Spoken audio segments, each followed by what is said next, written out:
What if one of the most feared demons in history wasn't originally a demon at all? What if the name Belial began as nothing more than a word describing corruption, lawlessness, and moral decay, only to evolve into one of the most terrifying entities in religious literature? A being called the Prince of Darkness, the ruler of evil, the enemy of God. A spirit feared by ancient priests, mentioned in lost scriptures, and later transformed into a powerful king of hell. Tonight, we're uncovering the dark history of Belial, one of the most mysterious and misunderstood figures ever associated with evil. And by the end of this video, you'll understand why Belial's story is far stranger than most horror movies. Throughout history, few names have inspired as much fascination as Belial. For centuries, theologians, occultists, demonologists, and storytellers have debated the true nature of this enigmatic figure. Was Belial a fallen angel, a demon king, a symbol of rebellion, or simply a concept that evolved over time? To answer that question, we must travel back thousands of years to the ancient world. Chapter 1. The Origin of the Name. The earliest references to Belial appear in the Hebrew Bible. Surprisingly, Belial was not originally a person's name.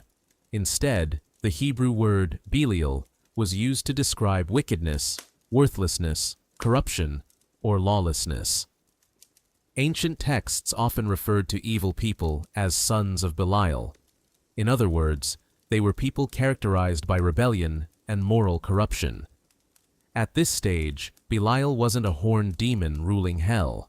It was a symbol, a representation of everything society considered dangerous and destructive. But that would soon change. Chapter 2. From Idea to Entity. As centuries passed, Jewish religious thought evolved. During the Second Temple period, a remarkable transformation occurred. Belial gradually changed from an abstract concept into a supernatural being. Ancient manuscripts discovered among the Dead Sea Scrolls describe Belial as the leader of the forces of darkness. He became the cosmic enemy of righteousness, the commander of destructive spirits, the ruler of those who rejected divine law. In these writings, the universe was portrayed as a great battlefield between light and darkness.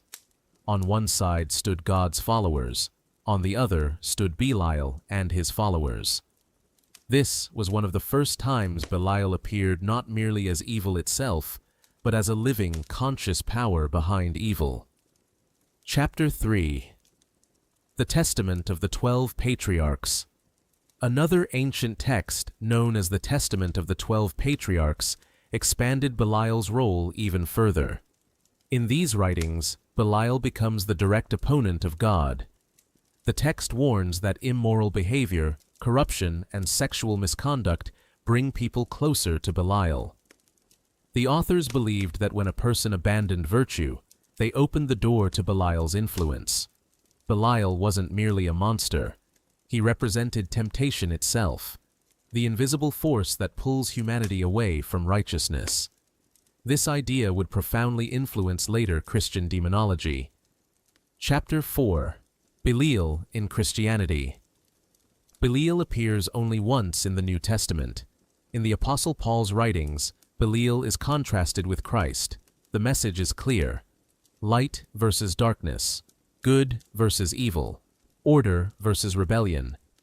By this point, Belial had become fully associated with satanic forces. Many early Christian writers identified Belial as a high-ranking demon, or even another title for Satan himself. Over time, Belial became one of the most powerful symbols of spiritual rebellion in Christian tradition. Chapter 5. The Fallen Angel Legend. As the Middle Ages arrived, stories about Belial expanded dramatically. Demonologists began creating elaborate hierarchies of hell. Belial was elevated into a mighty king among demons. Some traditions described him as a beautiful angel before his fall. Others claimed he joined Lucifer's rebellion against heaven. These stories painted Belial as intelligent, persuasive, charismatic, and extremely dangerous. Unlike monstrous demons, Belial was often portrayed as elegant and refined. His greatest weapon wasn't brute force, it was deception, the ability to convince people that evil was actually good. Chapter 6. Belial in Occult Traditions. During the Renaissance and later occult movements, Belial became a central figure in magical texts. Grimoires such as the Ars Goetia described Belial as a powerful king commanding vast numbers of spirits. According to these writings, he could grant influence, status, favors, and authority. However, occult texts consistently warned that Belial was also a master deceiver. Those who attempted to summon him were said to risk manipulation and destruction. Whether these claims are true is a matter of belief, but they helped cement Belial's reputation as one of hell's most feared rulers. Chapter 7. Symbolism of Belial.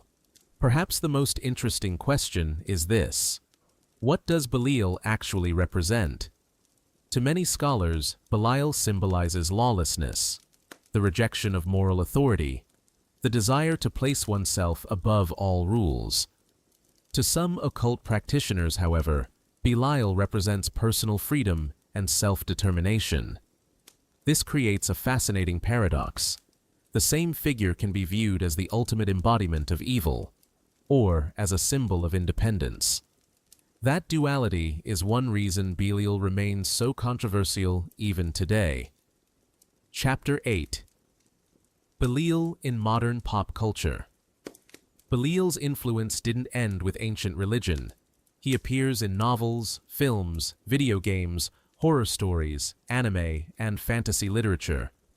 Modern creators often portray him as a demon king, a dark god, or a mastermind manipulating events from the shadows. Each new generation reinvents Belial according to its fears and imagination. Yet the core theme remains unchanged. Belial represents rebellion against divine order. So, who is Belial? A demon? A fallen angel? A symbol? The answer depends on which tradition you follow. Historically, Belial began as a word describing corruption and worthlessness. Later, ancient religious communities transformed that idea into a supernatural enemy of God. Medieval demonologists then elevated him into one of hell's most powerful rulers. And today, Belial lives on as one of the most famous names in demonology.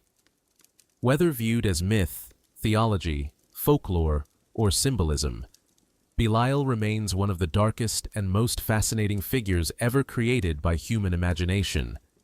And perhaps that's what makes him truly terrifying. Not the monster in the darkness, but the darkness that can exist within us all. How fascinating was Belial's story? If you enjoyed this video and want more mysterious, dark, and mind-blowing documentaries like this, make sure to hit that subscribe button and turn on notifications. Your support helps us uncover more forgotten legends, ancient mysteries, and terrifying stories from history. Thanks for watching, and we'll see you in the next adventure into the unknown.